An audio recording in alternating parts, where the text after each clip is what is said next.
안녕하세요, 용입니다. 이번엔 가볍게 즐겨 들으시라고 연애에 대한 주제로 한번 가져와 봤는데, 일단 제 주변 환경을 토대로 한 제 개인적인 생각일 뿐이고 항상 예외는 있다는 점, 이 부분 양해 부탁드리면서 한번 내용을 진행해 보도록 할게요. 여러분들이 생각하셨을 땐 한 사람과의 장기 연애 아니면 다수의 연애 경험, 여러분들은 어떤 게 더 좋다고 생각을 하세요?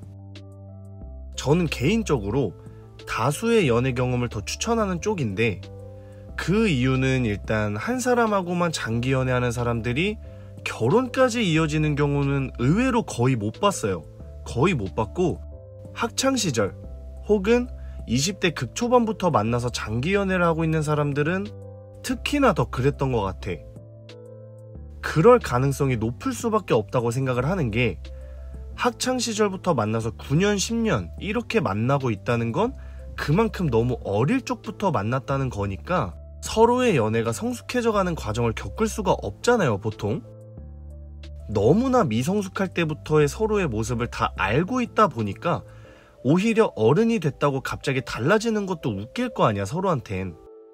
그러다 보니 이런 경우는 연애를 하면서 시간이 많이 지나도 어렸을 때의 모습과 똑같은 연애를 하고 똑같은 싸움을 반복하는 경우가 많을 수밖에 없기 때문에 오래 만나서 편한 것과는 별개로 어쩌면 다른 연애들보다 더 힘들 수밖에 없을 거란 생각을 해요.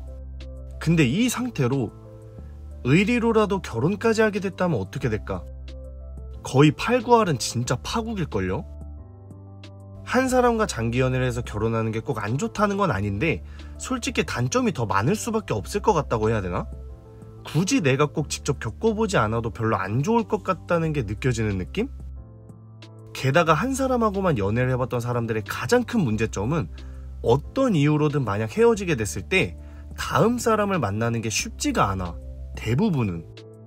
솔직히 장기 연애의 기간이 적은 기간도 아닐 텐데 그만큼 익숙해져 있고 서로한테 당연해져 있는 것들이 다른 사람을 만나서 한순간에 다 바뀌어야 될 수도 있는 거잖아요. 뭔가 마음도 불편할 거고. 그래서 주변에 보면 장기 연애하던 사람들이 헤어지고 딴 사람 만나다가도 결국엔 다시 전남친한테 돌아가는 경우가 이런 부분 때문이지 않을까? 아닌 걸 알고도 돌아가는 게?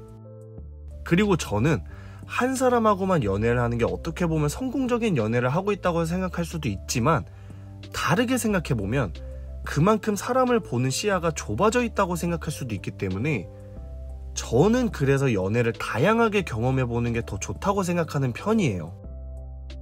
그리고 연애는 결국 해본 놈이 잘한다고, 어느 정도 만남과 헤어짐을 반복해본 친구들은 본인의 장단점을 확실하게 잘 깨우치게 되기 때문에 다양한 사람들을 만나면서 내 부족한 점들을 알게 되고 자연스럽게 피드백이 들어오게 되니까 안 좋은 건 고치고 좋은 건 확실하게 밀고 나가는 이런 습관이 자연스럽게 몸에 뵐 수밖에 없어서 결국 연애도 많이 해본 놈들이 잘할 수밖에 없는 거야.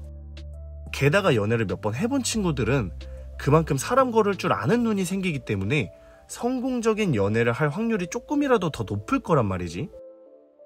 그렇다고 해서 이제 너무 무분별하게 많이 만나라는 건 아니지만, 그래도 연애 경험이 한 사람하고만 연애를 한 게 전부인 사람보단 다양한 연애 경험을 해보는 쪽이 멀리 봤을 땐 조금 더 좋지 않을까? 꼭 다양한 연애를 한다고 해서 다 성공적인 연애를 하는 건 아니에요. 그런 건 아니지만 그럼에도 그냥 상황상 가능만 하다면 할 수 있는 만큼 많은 사람들하고 연애를 해봤으면 좋겠고, 좋은 연애를 하려면 사람 고쳐 쓰는 것보다 고쳐져 있는 사람을 만나는 게 더 빠르다는 말도 있잖아요. 이런 것도 결국엔 많이 만나봐야 알 수가 있는 것들이라서 한 사람과 문제없이 쭉 사랑할 수 있다면 그게 가장 베스트겠지만, 만약 그게 그냥 어려울 것 같으면 차라리 그냥 많은 사람들을 만나보셨으면 좋겠다, 이런 말입니다.